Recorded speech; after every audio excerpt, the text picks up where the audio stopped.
Welcome back everyone to another presentation of Hourglass Productions. This is a continuation of the last video, speaking on a budget.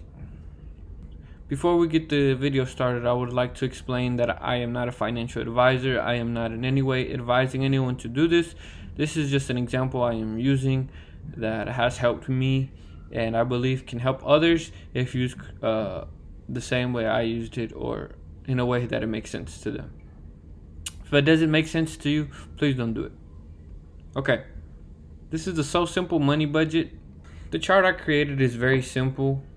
I basically take my balance and I divide it by the days that are left till next pay period. So let's say you've paid off all your bills and you have nothing to worry about but just food and gas till you get paid again. Now, you already have your $1,000 of emergency. So if you have any emergency that pops up, you shouldn't be tapping into this. You should be tapping into your $1,000 of emergency funds.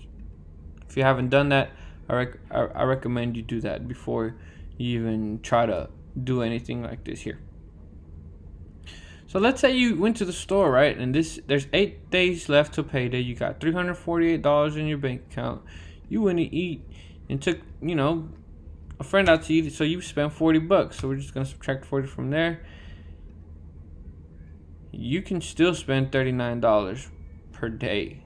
You can still spend another $40 today, and you'll have $39 to spend tomorrow, and the next day, and the next day till payday. So let's say you didn't spend any more money on that day, so you went back to the next day. You got your 44 again. Let's say you spent $80 on the first day.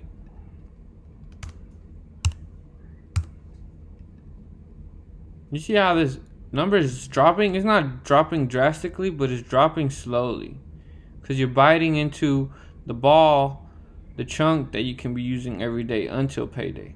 So that is why I do this a lot. I think it helps a lot. I think it helps to budget every day and know how much you have to spend on average every day. Because I like to keep it around this amount for food. Because I like to eat out and do things. So this is a good amount I like to keep right here. Okay, let's go ahead and continue on to the next step. The greasy, juicy stuff. You guys remember this chart from the last video? I just googled the average income per person and I got $1,800. I googled the average taxes a person pays in America. It's about 30%. The recommended amount to give is 10%. And the recommended amount to save and invest is 20% after you've paid off all debt. The rest is all yours. So that's how I broke it down to. That is the ideal goal. That is not how your pie will look like in the beginning, because your situation will not be ideal. Your situation will be different. So this is just somewhere we want to get to one day eventually. Let's not worry too much about how ours looks versus this one and blah blah blah, because we're not even inputting our information in yet to even compare it. Example. So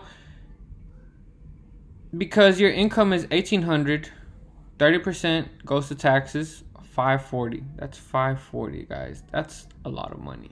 A lot of people gross this amount but end up taking home $540 less than that straight to taxes.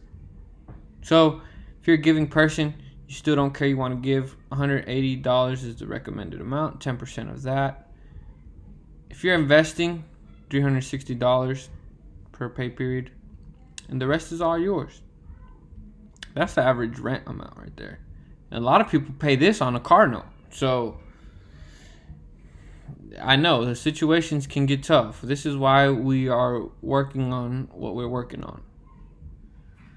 And this is what you'll be seeing in the next video. We'll include the same chart as this video, and we'll actually break down every category of your expenses into this chart, which will be easily used for you to budget.